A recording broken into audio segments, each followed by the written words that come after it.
लग्नानंतर मुलगीचं फक्त आडनाव बदलत नाही, तिच्या सवयी बदलतात, तिचे स्वप्न बदलते आणि अनेकदा तिची स्वतःची ओळखही बदलते.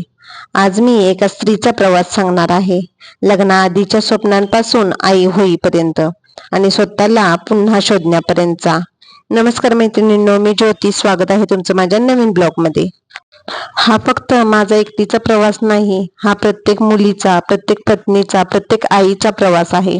लहानपणी आपण सगळ्या मुली खूप मोठी मोठी स्वप्न पाहतो, करिअरची, प्रवासाची, स्वतःच्या आयुष्याची. पण लग्नानंतर आपल्या स्वप्नांमध्ये अनेक काही माणसं येतात. त्यांचा आनंद, त्यांचं आरोग्य, त्यांचं भविष्य आणि नकळत आपण स्वतःला थोडेसे मागे ठेवतो. आजचा हा व्हिडिओ कोणावर टीका करण्यासाठी नाही, तर प्रत्येक स्त्रीचं न बोललेली भावना समजून घेण्यासाठी आहे. तर मग चला मैत्रिणींनो, एका मुलीचा हा सुंदर प्रवास आपण एकत्र अनुभवूया. लग्ना आधीची स्वप्न. लग्न हा शब्द ऐकताच प्रत्येक मुलीच्या मनात अनेक स्वप्न तयार होतात. काही रंगतात, काही हळवी, तर काही अजूनही अपूर्ण. लहानपणीपासून ती आईबाबांच्या कुशीत वाढलेली असते. तिच्या प्रत्येक हट्टाला होकार मिळालेला असतो. चूक झाली तरी आई समजावते, बाबा पाठीशी उभे राहतात. घरातला प्रत्येक कोपरा तिच्या आठवणींनी भरलेला असतो. तिला कधीच वाटत नाही की एक दिवस हे सगळं मागे सोडून जावं लागेल. लग्न ठरतं, घरात आनंदाचं वातावरण असतं. नवीन कपडे, खरेदी, नातेवाईक, फोटो, हसणं, सगळं खूप सुंदर दिसतं. पण त्या हसऱ्या चेहऱ्यामागे एक मुलगी मात्र शांतपणे विचार करत असते. मी खरंच तयार आहे का? नवीन घर मला स्वीकारेल का? मी सगळ्यांच्या अपेक्षा पूर्ण करू शकेल का?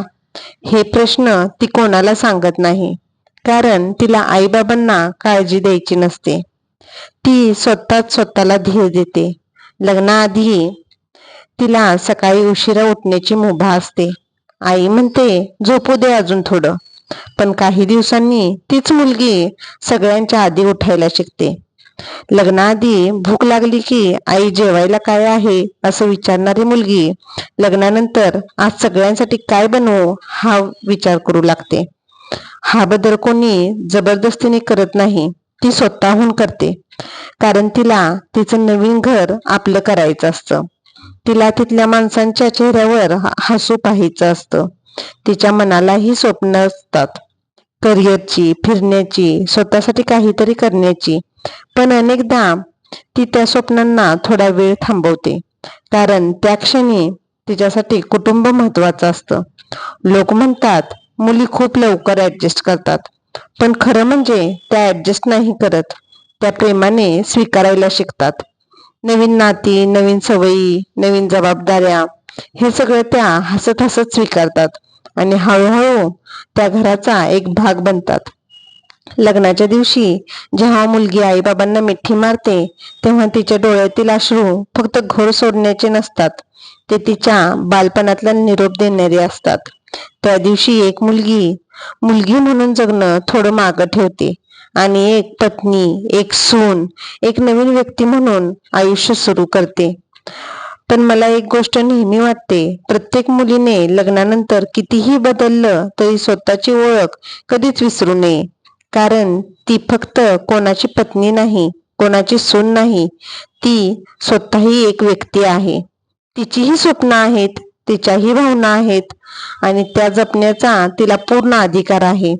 म्हणून प्रत्येक आई वडिलांनी आणि प्रत्येक नवऱ्याला एकच सांगायचं आहे, तिच्या बदलाची दखल घ्या, तिच्या प्रयत्नांचे कौतुक करा.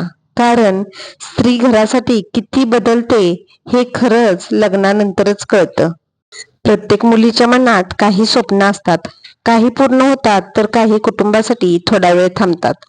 पण एक गोष्ट कायम लक्षात ठेवा, स्वप्न कधीच मरत नाहीत, फक्त त्यांची वेळ बदलते. आज आपण पाहिलं, लग्नाआधी एका मुलीच्या मनात किती भावना, किती स्वप्न असतात, पण तिच्या आयुष्यातला खरा बदल लग्नानंतर सुरू होतो. आणि त्या प्रवासाची सुरुवात कशी होते ते आपण पुढच्या भागात पाहणार आहोत.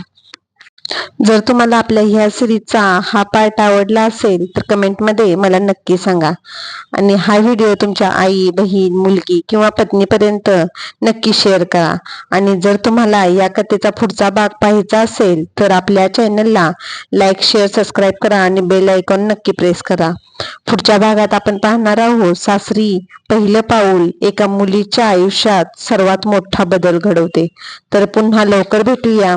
तोपर्यंत आपल्या चॅनलला लाईक करा, शेअर करा, सबस्क्राईब करा. धन्यवाद मैत्रिणींनो.